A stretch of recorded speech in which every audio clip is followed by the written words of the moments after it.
ہم نے تو کوشش کی اکٹھے مل کے کیا، سیاسی پوائنٹ سکورنگ کے لیے ہی کر لیتے. میں کہتا ہوں پوائنٹ سکورنگ کو چھوڑیں، خلوص سے کرتے نہیں نہ بھی کرتے تو میں ایک بات کہہ رہی ہوں کہ سیاسی طور پہ بھی فائدہ ہی ہوتا ہے، کوئی نقصان تھوڑی نہ ہوتا. بالکل ایسے ہی ہے. تو پتہ نہیں کون ایڈوائزر ہیں، کون سمجھاتے ہیں یہ چیزیں، اور کیوں ہمارے معاف کیجیے گا ہمارے سیاستدان ہوش کے ناخن نہیں لیتے، وہ حکومت میں ہوں یا اپوزیشن میں ہو، اتنے ریجڈ کیوں ہو جاتے ہیں. بالکل صحیح بات. اور جو آپ یہ بات کرتے ہیں کہ آل پارٹیز کانفرنس، تو اس کی حیثیت تو عمران صاحب ایک حکومتی اتحاد کے اجلاس کی سی رہ جاتی ہے، کیونکہ ایک سب سے جو بڑی پارٹی ہے جس کی سب سے زیادہ نشستیں تھیں قومی اسمبلی میں، وہ تو باہر ہے، تو پھر آل پارٹیز کانفرنس تو یہ کیسے ہو سکتی ہے، کیونکہ باقی تو سب ویسے ہی آلریڈی حکومت کا حصہ ہے.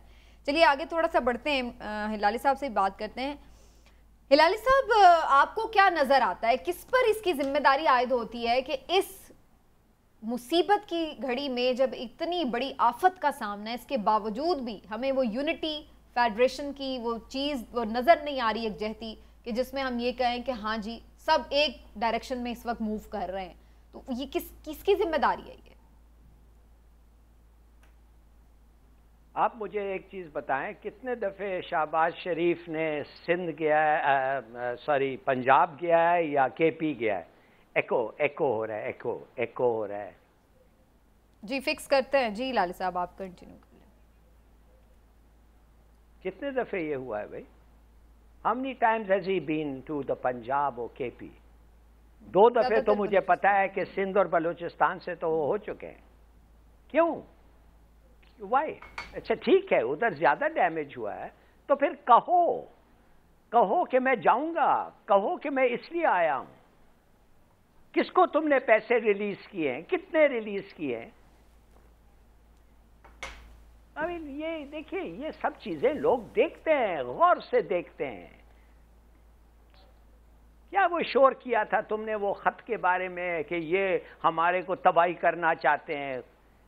Big nothing, mountain out of a mole hill, کچھ نہیں نکلا اس سے، چوہا بھی نہیں نکلا، کچھ نہیں ہوا. کہ انہوں نے کہا، آئی ایم ایف نے کہا اس امیٹیریل ہمارے کے لیے. دیکھیے میں یہ پولیٹیشین سیاستدان ہوتا ہے یار، یہ ایکو ہو رہا ہے. اچھا ہلالی صاحب میں انہیں کہتی ہوں کہ یہ فکس کر لیں مین وائل، تاکہ پھر آپ ڈسٹرب نہ ہو بات کرتے ہوئے. دیکھیے جی پروڈیوسر صاحب کیا مسئلہ ہے، ہلالی صاحب کو کیوں آواز ان کی جا رہی ہے واپس. لیکن عمران صاحب یہ بات تو ہلالی صاحب نے اچھی اٹھائی ہے کہ جو آپ نے بھی بات کی، بیسیکلی آپ ہی کی بات کو آگے بڑھا. وزیر اعظم تو پورے ملک کا اعظم ہوتا ہے، اس کو یہ تو نہیں دیکھنا کہ کن صوبوں میں اس کی حکومت نہیں ہے یا اس کے الائز کی حکومت نہیں ہے. دیکھیں اس میں کوئی شک نہیں کہ تحریک انصاف نے سیاسی درجہ حرارت جو ہے وہ بڑھایا ہوا ہے، اور اس وقت عمران خان صاحب جس طرح کی اپوزیشن کی سیاست کر رہے ہیں اس میں اب حکومت جو ہے اس کے لیے مشکل ہے. تو اپوزیشن کا تو کام ہے یہ کرنا. اگر اپوزیشن مجھے بتا دیں پاکستان میں کون سی ایسی اپوزیشن رہی ہے جس کو جب موقع ملا تو اس نے یہ کام نہیں کیا. میں سمجھتا ہوں کہ وزیر اعظم کا یہ فرض بنتا ہے کہ وہ اپنے تئیں پوری کوشش کریں، اور اس کے علاوہ قوم کو یہ یقین دلائیں کہ دیکھیں جی ہم نے کوشش کی ہے. لالی صاحب نے جو بات کی ہے بالکل، کے پی میں سب سے زیادہ نقصان سندھ میں ہوا ہے، بلوچستان میں بھی بہت زیادہ نقصان ہوا ہے، کے پی میں اللہ کا شکر ہے کم نقصان ہوا ہے. لیکن جو نقصان ہوا ہے وہ بھی تو پاکستانی شہری ہیں نا. وزیر اعظم کو چاہیے کہ ان کی داد رسی کے لیے بھی وہاں جائیں. اور بالکل ٹھیک ہے اگر زیادہ جو وہاں کے ہیں شکار لوگ وہاں پہلے گئے ہیں تو وہاں کہیں کہ میں آ رہا ہوں بھئی، آپ کی طرف بھی میں آ رہا ہوں. اور لیکن ایک وحدانیت کا میسج جانا چاہیے. اور دوسری بات میں پھر آپ سے کہوں گا کہ جو وزراء اعلیٰ ہیں ان کو تو کل کی اے پی سی میں ضرور بلایا جانا چاہیے تھا. دیکھیں وہ آپ کی اکائیاں ہیں، آپ نے تمام صوبے ان کی مدد سے چلانے ہیں، تو آپ اگر ان کو بالکل ہی اگنور کر دیں گے تو وہ بھی کوئی اچھا جیسچر نہیں جائے گا. ہلالی صاحب کے ساتھ آئی ہوپ کہ آڈیو کا پرابلم فکس ہو گیا. ہلالی صاحب اس میں تو مجھے نظر آ رہا ہے کہ یہ جو ہم بات کرتے ہیں نا کہ ایک فیڈریشن کی پارٹی ہونا، مرکزی پارٹی جس کی سب صوبوں میں نمائندگی ہو، وہ آج احساس ہو رہا ہے کہ وہ کتنا ضروری ہے اس طرح کی ڈیزاسٹر سچویشن سے نمٹنے کے لیے. جی sir please continue. Well said, بالکل صحیح کہا آپ نے، اور جو عمران نے بھی کہا ہے بالکل صحیح کہا ہے. دیکھیے مگر چلیے تھوڑا سا آگے بڑھیں. کیا چاہیے، کیا چاہتے ہیں لوگ، کیا چاہتے ہیں، ہم کیا چاہتے ہیں، قوم کیا چاہتے ہیں اس وقت؟ کس قسم کے طریقے سے اس ثانیہ کو ٹیکل کریں؟ دو سٹیجز ہوتے ہیں. ایک تو ریلیف ورک, خدا کے لیے یہ پانی کو جا کے پمپ کریں, کیوں کہ زمین کو کاشت کر سکے, ویری امپورٹنٹ. 3 مہینے میں اگلا سبزی نکل آئے گا. پھر آپ سیڈز کو ڈسٹریبیوٹ کریں ابھی فرٹیلائزر اور پیسٹیسائڈز کے ساتھ. اور سب سے امپورٹنٹ وہ جو کھانا سٹور کیا ہوا ہے آپ, جو ختم ہو رہا ہے پانی میں, یہ وہ جو بھی ہو رہا ہے, خدا کے لیے کوشش کریں کہ یہ کھانا بچ گیا ہے. آپ یقین نہیں کریں گی سمینا, مجھے ایک آدمی نے کہا ہے کہ 4 دن کے بعد ایک آدمی آ کے اسے کہتا ہے مجھے چاول دکھاؤ, میں بھوک سے تو میں مر رہا ہوں, مگر مجھے چاول دکھا, میں یاد کرنا چاہتا ہوں کیسے اور کھا کے, آئی وانٹ ٹو فیل کھانا کیسے ہوتا ہے. دوسری بات ہے ریہیبلیٹیشن. یار یہ جو سڑکیں ہیں, یہ جو غریب لوگ ہیں جو کام نہیں کر رہے, ان سے ہی آپ اگر کام لے سکتے ہیں خدا کے لیے لیں, ان کو تنخواہ دیں, روڈز ٹھیک کریں, مارکیٹس اور سٹیز کو, ریلوے لائنز کو ٹھیک کریں, اور ابھی ڈونیٹ کریں اور ڈسٹریبیوٹ کریں میڈیسنز, اس لیے کہ یہ ملیریا کا بھی آئے گا, پتہ نہیں کیا کیا اور مصیبتیں آئیں گے جیسے واٹرز ریسیڈ کرتے. اور فائنلی یا اگر آپ ایک گھر دیکھتے ہیں اور صرف ایک کمرہ شاید قابل ہیبیٹیبل ہے, مانے رہ سکتا ہے, اس کو جا کے ٹھیک کریں کہ کم سے کم یہ فیملی اپنے گھر میں ایک کمرے میں رہ سکے. یہ ہم لوگ یہ جو پبلسٹی کرتے ہیں نا, یہ سب ٹھیک ہے یار, اچھی بات ہے, جو دیتے ہیں ان کو پبلسٹی ملنا چاہیے, مگر سوچئے وہ لوگوں کا کیا حالت ہے. بالکل صحیح بات کہہ رہے ہیں ناصر صاحب, لیکن جی آپ پوچھیں. کیا میں یہی بات کہہ رہی ہوں کہ یہ سب چیزیں اب ہو رہی ہیں, پرائیویٹ لوگ جو ہیں وہ زیادہ کام کریں, جو NGOs ہیں, اور ایسا نظر آ رہا ہے کہ جو لوگ ہیں شاید ان کو زیادہ ٹرسٹ کریں. عمران صاحب ٹرسٹ کا بڑا مسئلہ ہے. سمینا, مجھے خود پرسنلی بہت سارے لوگ یہ پوچھ رہے ہیں کہ ہم دینا چاہتے ہیں لیکن ہم کس سے دیں جو صحیح جگہ پہ پہنچا دیں. سمینا آپ نے یہ بڑی اچھی بات کی ہے, لیکن ہلالی صاحب کی بات کو میں تھوڑا سا آگے بڑھانا چاہوں گا. دیکھیں اس وقت مسائل 2 ہیں مین میری نظر میں. پہلا مسئلہ کیا ہے؟ پہلا مسئلہ یہ ہے کہ وہاں پہ ریلیف کا کام ہونا چاہیے, بالکل ہونا چاہیے, اور ٹرسٹ والی جو بات ہے, واقعی لوگ یہ سوچتے ہیں کہ ہم کس کو دیں, تاکہ ہم اس بندے کو پیسہ دیں کہ جو جا کے وہاں پہ آن گراؤنڈ وہیں پہ حقداروں پہ مستحق لوگوں پہ لگائے, خرچ کرے. یہ نہ ہو کہ وہ اپنے ان سے اللہ تعالی شروع کر دیں. ہاں جی. دوسری بات, آپ کو اندازہ نہیں ہے کہ اب کون سا مہنگائی کا طوفان آنے والا ہے. ہلالی صاحب آج میں سبزی لینے گیا صبح, جس وقت آج میں سبزی لینے گیا ہوں تو آپ کو حیرت ہوگی, 300 روپے کلو آلو, 300 روپے کلو پیاز, 1000 روپے کلو دھنیا, سبز دھنیا 1000 روپے کلو, 300 روپے کلو کھیرے.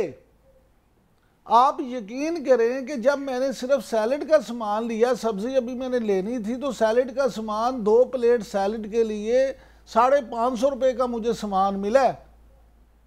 مجھے آپ یہ بتا دیں کہ کیا اس میں ایک آدمی, غریب آدمی جو ہے وہ کیا کھائے گا؟ اگر آپ نے جو آپ نے بات کی تھی نا, اگر آپ نے فوری طور پہ پانی کو وہاں سے ہٹانے کا کام نہ کیا, کوئی ایسے انتظامات نہ کیے, تو آپ یقین کریں کہ جو آج 300 روپے کلو آلو ملے ہیں, یہ شاید 2 دن بعد یا 3 دن بعد 500 روپے کلو ملیں گے. اس وقت یہ بھی ایک فوری ضرورت ہے حکومت کو کہ ہمسایہ ملکوں کے ساتھ بھی معاملہ طے کر کے تو وہاں سے بھی سبزی منگوانے کا فوری بندوبست کیا جائے, تاکہ یہ 450 فوڈ کرائسس تو بالکل سر پہ ہمارے کھڑا ہے عمران صاحب, کیونکہ الارمنگ سچویشن یہ ہے کہ جو سیڈز ہیں وہ بھی بہت سارے ویسٹ ہو گئے ہیں, سیلاب کی نظر ہو گئے. تو جب آپ کے پاس سیڈ ہی نہیں ہے تو آگے کی بھی آپ گندم, آپ چیزیں, چاول, کیسے آپ اناج اگائیں گے؟ سمینا, میری نا ایک سیڈ کمپنی کے مالک سے بات ہو رہی تھی, وہ بہت بڑا ان کا نیٹ ورک ہے پورے پاکستان میں, اور ان کا یہ پیسٹیسائڈز کا اور سیڈ کا کام ہے.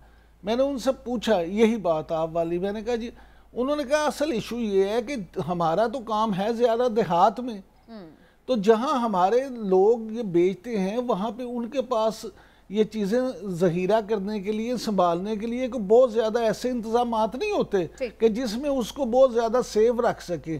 لہٰذا وہ کہتے ہیں وہ جو وہاں ان کے ڈسٹریبیوٹرز کے پاس چیزیں تھیں ان میں سے 70% تباہ و برباد ہو گئی ہیں, وہ پانی کے ساتھ بہہ گئی ہیں. جب آپ یہ دیکھیں معاملہ کہ آپ اس طرف دیکھیں گے تو آپ کو یہ بھی اندازہ ہوگا کہ یہ جب پورا ایک